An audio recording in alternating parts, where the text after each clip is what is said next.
Hi செல்லம்ஸ், நான் உங்கள் UA தமிழச்சி ரோஜா பேசுகிறேன். Happy morning to all. இன்றைக்கி என்ன பேச போகிறேன்னா, மனம் கலங்காது. ஏன் இதை நான் பேசுகிறேன்னா, இன்றைக்கி ஒன்று நான் நோட்டீஸ் பண்ணது, நிறைய பேருக்கு நிறைய கஷ்டங்கள் இருக்குது. ஸோ அதை எப்படி முயற்சி பண்ணி நம்ம கஷ்டத்துலேருந்து மீண்டு வரலான்னு சொல்லிட்டு நிறைய பேர் திங்க் பண்ணிகிட்டே இருக்கீங்க.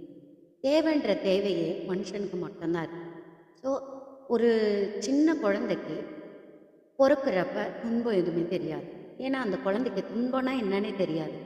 அது வளர வளர வளர அதுக்கு ஒரு 2 ஃபேன் வச்சு, அதுக்கு ஏசி போட்டு, கரண்ட் போனால் விசிறதுக்கு அம்மா இருக்காங்க, அப்பா இருக்காங்க. ஸோ அதோட தேவை, அதோட துன்பம் எதுவுமே அதுக்கு தெரியாது.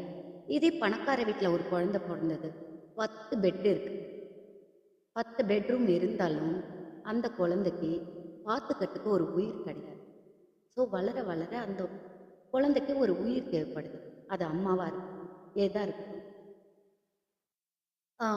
அம்மானா உயிர் கொடுப்பாங்க, அதெல்லாம் சும்மா. கடவுள் தான் உயிர் கொடுப்பாங்க.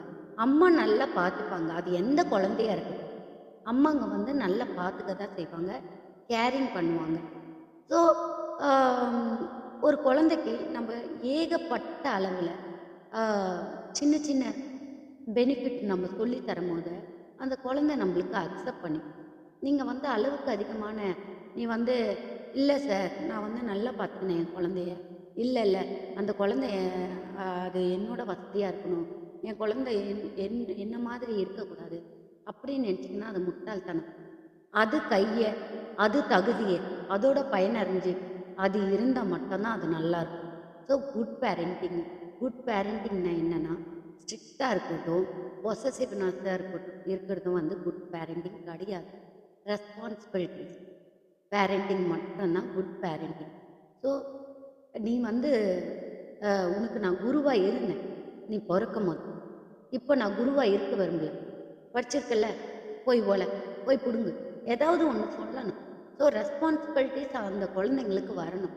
அது வந்தால் தான் அது குட் பேரண்டிங்காக இருக்கும். நீங்கள் எல்லா காக்கா கூட தான் கோழி குஞ்சு, எல்லாம் காக்கா, கோழி, எலி எல்லாமே குழந்தை பெற்றுக்குது. எல்லாமே அதை அடக்காக்குது அது அம்மா. இருந்தாலும் அம்மான்றது கேரிங் மட்டும்தான். ஸோ உங்கள் கையை நீங்கள் வாழ்ந்தால் தான் முடியும். உங்கள் தகுதியை வளர்த்துக்கணும். நல்லதே செய்யுங்க, நல்லதே நான். தேங்க்யூ.